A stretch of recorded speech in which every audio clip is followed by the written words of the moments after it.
मार्गे च सुरेन्द्रे च कौशिके पाद संस्पृशि निर्विशेष मनस्काय श्री वीरस्वामिने नमः। आरहत वाङ्मय में कहा गया है, अपाणमेव जुज्झाहि किं ते जुज्झेण बज्झओ। अपाणमेव अपाणम ज इत्ता सुह में है।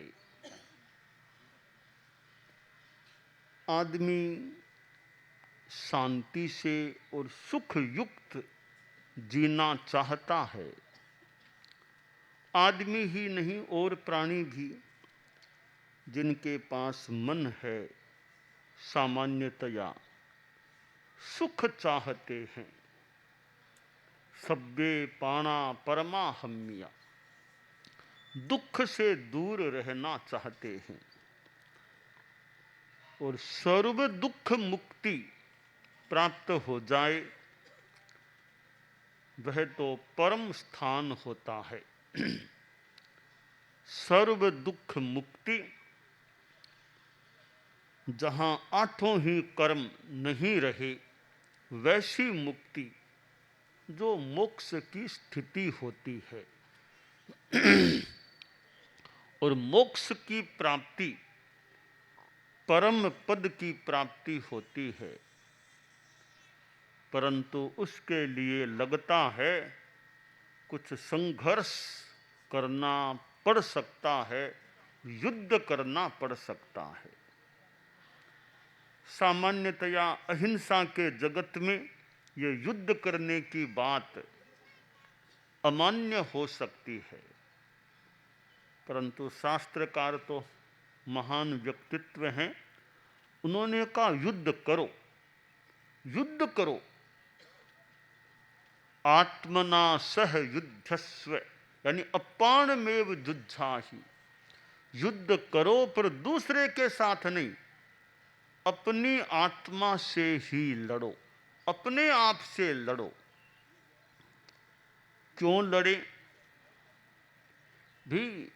अपने आप से लड़ने से सुख की प्राप्ति होती है। सुख भी ऐसा जो परम हो और मिलने के बाद वापिस जाता नहीं, ऐसा परम सुख युद्ध करने से और आत्मयुद्ध करने से प्राप्त हो सकता है।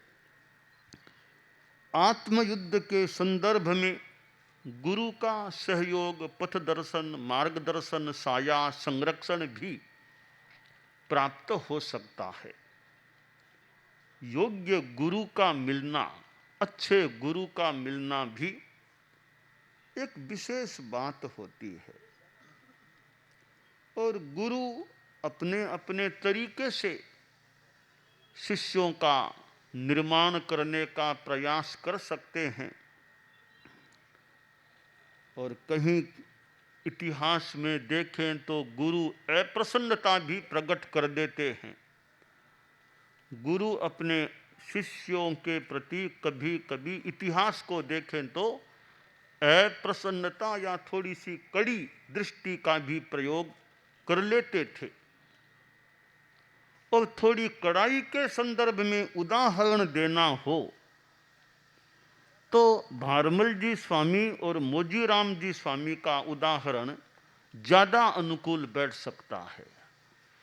परम पूज्य कालूगणी और मुनिश्री पृथ्वीराज जी स्वामी का उदाहरण ज्यादा अनुकूल बैठ सकता है, क्योंकि वे हमारी संघीय परंपरा के उदाहरण हैं और हमारे इतिहास में जिनका उल्लेख, वर्णन भी प्राप्त किया जा सकता है।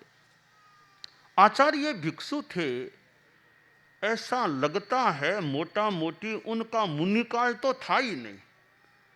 जिन उनकी जो सिद्धांत मान्यता परंपरा थी, उनका तो मूल आचार्य काल ही लगभग रहा होगा, ऐसा लगता है।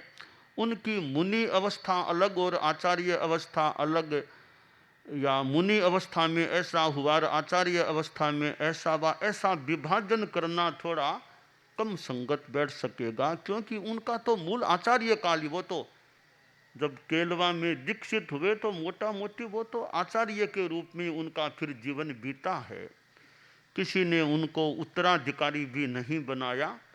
भगवान महावीर और आचार्य भिक्षु में अनेक बातों की समानता है। भगवान महावीर को किसी ने उत्तराधिकारी नहीं बनाया, वो स्वयं तीर्थंकर बन गए। तो आचार्य भिक्षु को भी किसी पूर्ववर्ती आचार्य ने अपना उत्तराधिकारी नहीं बनाया। हुआ तो संघ ने, फिर भी साधुओं ने मिलकर जो भी हुआ हो, कोई आचार्य ने उनको उत्तराधिकारी नहीं बनाया। तो उनका तो मोटा मोटी आचार्य काल ही लगता है। मुनि अवस्था और आचार्य अवस्था, यूँ दो विभाग, और तो आचार्यों के, और तो उत्तरवर्ती आचार्य भिक्षु के उत्तराधिकारियों के दो विभाग बन सकेंगे कि यह आचार्य महाप्रज्ञ जी के मुनि काल में ऐसा हुआ, आचार्य काल में, गुरुदेव तुलसी के मुनि काल में यह घटना घटी, आचार्य काल में यह घटी। परंतु आचार्य भिक्षु का यूँ दो विभाग थोड़ा कठिन लगता है, मुनि अवस्था की यह घटना और आचार्य काल की है, क्योंकि वो तो अपने सिद्धांत मान्यता जो उन्होंने स्वीकार की, उसमें वे संभवतः मुनि रहे ही नहीं थे, वे तो आचार्य के रूप में मोटा मोटी रहे थे। तो हम अप्रसन्नता की भी कोई बात करें और उदाहरण दें, तो तेरा पंथ की परंपरा में भारमल जी स्वामी और मोजीराम जी स्वामी का एक उदाहरण बहुत सटीक बैठ सकता है, और परम पूज्य कालूगणी और मुनिश्री पृथ्वीराज जी स्वामी का उदाहरण भी काफ़ी फिट बैठ सकता है। यहाँ तक मोजीराम जी स्वामी जब आने वाले थे, तो भारमल जी स्वामी ने संतों को इंगित दे दिया कि वो आ रहे हैं, उनको वंदना नहीं करना है। और वो आए तो संत आमतौर से बाहर से आए तो संत जाएं, थोड़ा बोझ भार उठा लें, ले लें। संत न तो बोझ लेते हैं उनका, न उनको वंदना करते हैं। कितनी कड़ाई! एक आने वाला अतिथि, यानी बहुत कुछ समय के बाद साधु आ रहा है, गुरु यह एक तो सामने भेजे, यह तो कहीं की बात, उल्टा के आए तो न बोझ लेना उनका, न उनको वंदन करना। ये भारमल जी स्वामी ने अपनी मानो अप्रसन्नता प्रकट इस रूप में कर दी थी, और मोजीराम जी स्वामी को एहसास कराने का प्रयास किया कि तुमने कुछ प्रमाद या गलती कुछ की है। इसी तरह कालूगणी ने, पृथ्वीराज जी स्वामी जब आए तो कालूगणी को लगा कि कहीं इनकी भूल हुई है अनुशासन में, तो कालूगणी ने भी, वो आए तो थोड़ा कड़ा रुख दिखाया, ऐसा लगता है। तो यह अप्रसन्नता, वो अपने अपने इतिहास में ये बातें हमें मिलती हैं।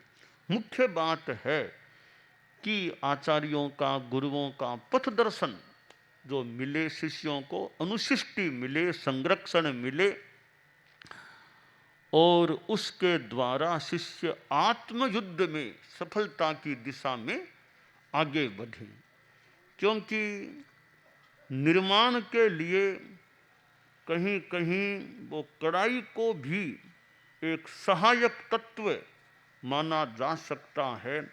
कभी कभी शांति के लिए, अहिंसा के लिए, अच्छे के लिए भी कुछ कड़ाई का उपयोग करना पड़ सकता है। जैसे प्रशासन होता है, पुलिस आदि लोग हैं, वे कभी कड़ाई करते हैं। वे कड़ाई करने का उनका मूल उद्देश्य भी शांति रहे, शांति भंग न हो। इसलिए शांति को बनाए रखने के लिए, शांति भंग न हो, इसलिए वे कुछ कड़ाई का भी प्रयोग कर सकते हैं।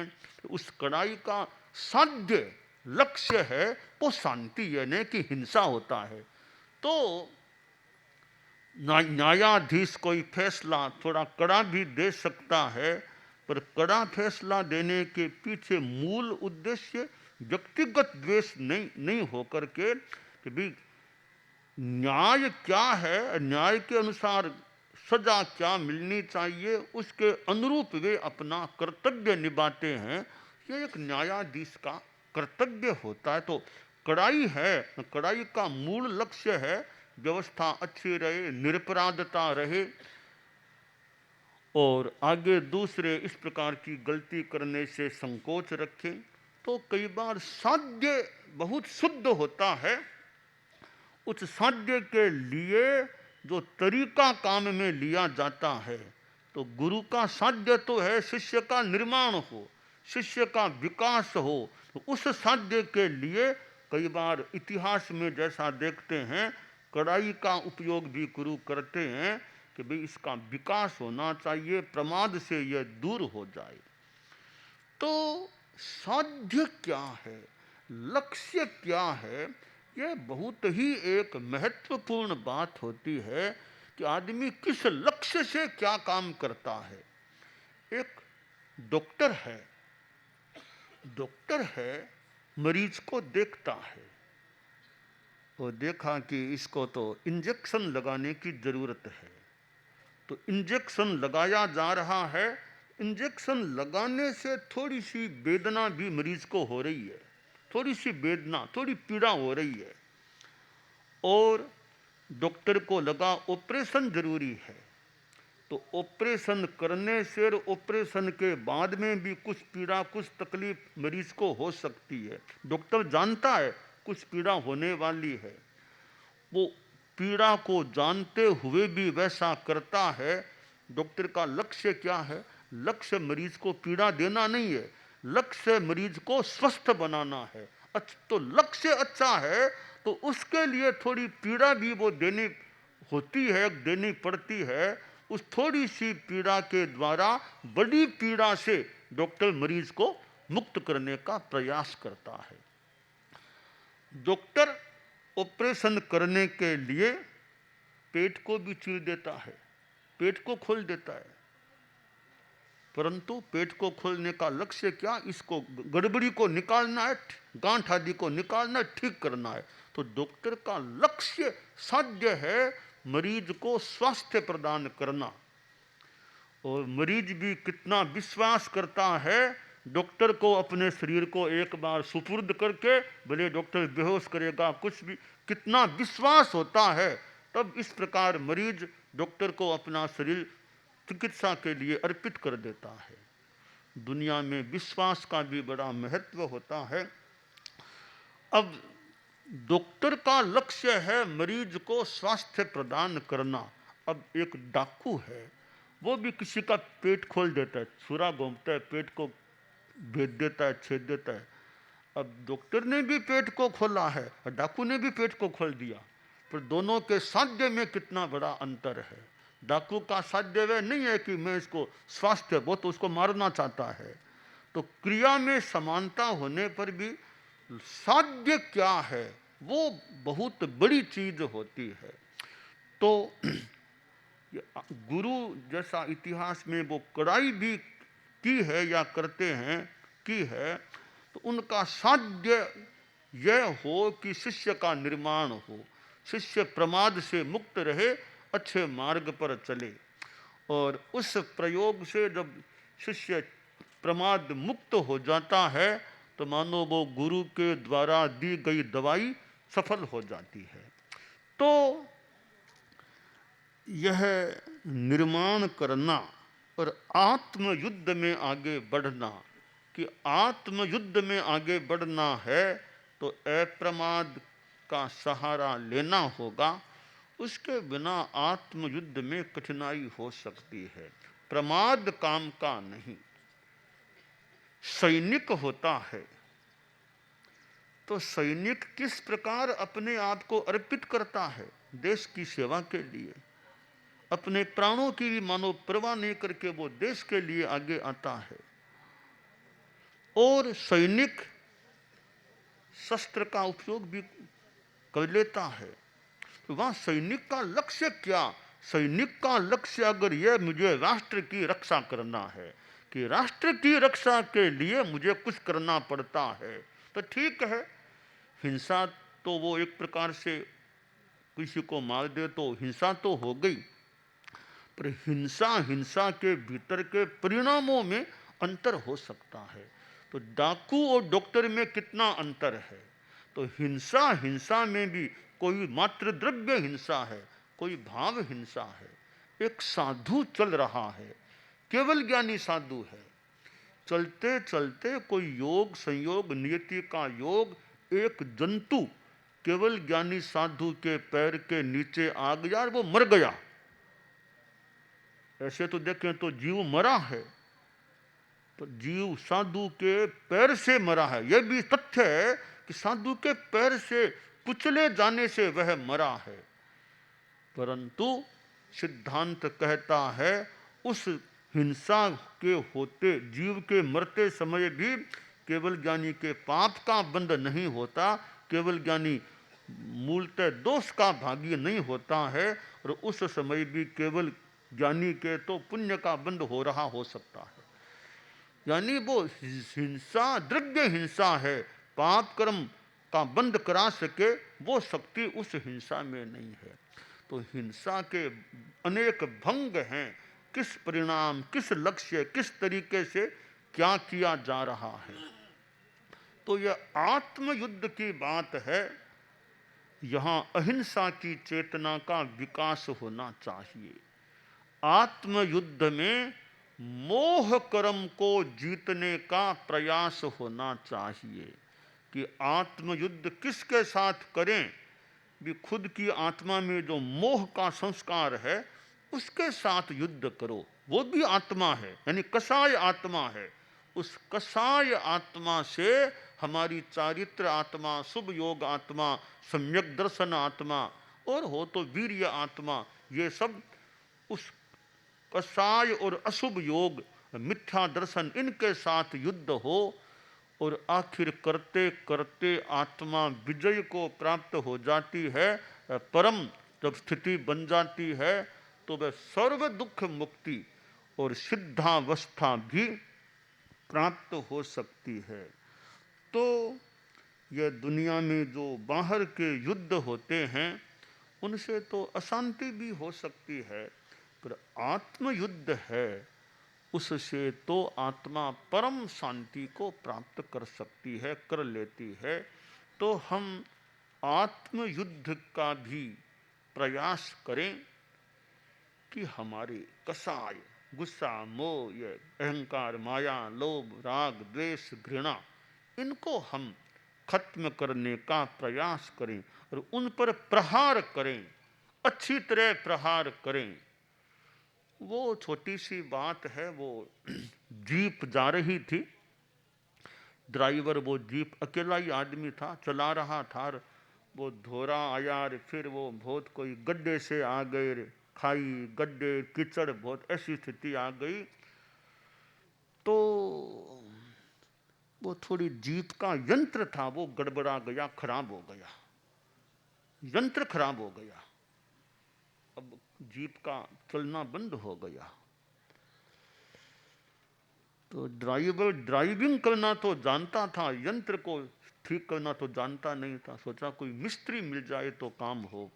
इधर उधर घुमा, पूछा भी कोई मिस्त्री का, सा पास में गांव है वहाँ तो है। वो गांव में गया, कहा भी ये मिस्त्री है, तो कहा भैया आओ, मेरी जीप खराब हो गई है, ठीक करनी है, चलता हूँ। उसने झोड़ा अपना था थोड़ा, बोलो हथौड़ा थोड़ा लेके आया, सा ये मेरी जीप है, आप देख लो, ठीक करो इसको। उसने देखा ठीक तरह से, कहा ये मैं जानता हूँ, मैं ठीक कर दूंगा। तो ड्राइवर ने पूछा साहब आप क्या, आपका पारिश्रमिक क्या लोगे आप, ये पहले बता दो कितना लोगे। तो वह बोला भैया अब मैं तो 100 रुपया लिया करता हूँ, एक काम ऐसे करूँ तो 100 रुपया मेरी सामान्य सी एक फीस है, देख लो। नहीं दे दूंगा, ये जंगल का मामला, आप काम तो कराना ही, आप कर दो, मैं 100 रुपये दे दूंगा। तो ठीक है। अब वो जो मिस्त्री था उसने अच्छी तरह देख लिया। अब झोले में से एक हथौड़ी, छोटी सी हथौड़ी निकाली, वो ठीक जगह पर चोट लगाई, जीप स्टार्ट हो गई, एकदम ठीक हो गई। तो ड्राइवर ने कट्ठे मन से 100 का नोट निकाला, तो लो भैया। उसने 100 का नोट ले लिया। ड्राइवर बोला भैया ठीक है, पहले ये मैंने जबान दी थी तो 100 रुपये मैंने दे दिए हैं, पर तुमने मेरे साथ न्याय नहीं किया, न्याय नहीं किया। क्यों सा, मैंने कौन सा अन्याय कर दिया? कि अन्याय, एक हथौड़ी की चोट लगाई तुमको, कोई 3 सेकंड भी या 5 सेकंड मान लो नहीं लगे होंगे चोट लगाने में, तो 100 रुपये ऐंठ लिए। यह कोई न्याय है? एक हथौड़ी की यो चोट की 100 रुपये ले लेना कोई मानवता है? न्याय है? तो वो मिस्त्री बोला भैया मेरी बात सुन, चोट लगाने के 100 रुपये नहीं लिए हैं, चोट लगाने के तो मात्र 1 रुपया लिया है, बाकी 99 किस बात के? 99 इस बात के कि चोट कहाँ लगाना, इस ज्ञान के 99 रुपये लिए हैं। तो चोट कहाँ करना यह हम सीख लें। आत्मयुद्ध करना है तो चोट मोहनीय क्रम पर करना है, न कि और किसी पर यानी उचित है वहीं चोट लगाना है। मुख्यतया मोहनीय क्रम पर चोट होगी तो वो आत्मयुद्ध में सफलता की दिशा में हम आगे बढ़ सकेंगे।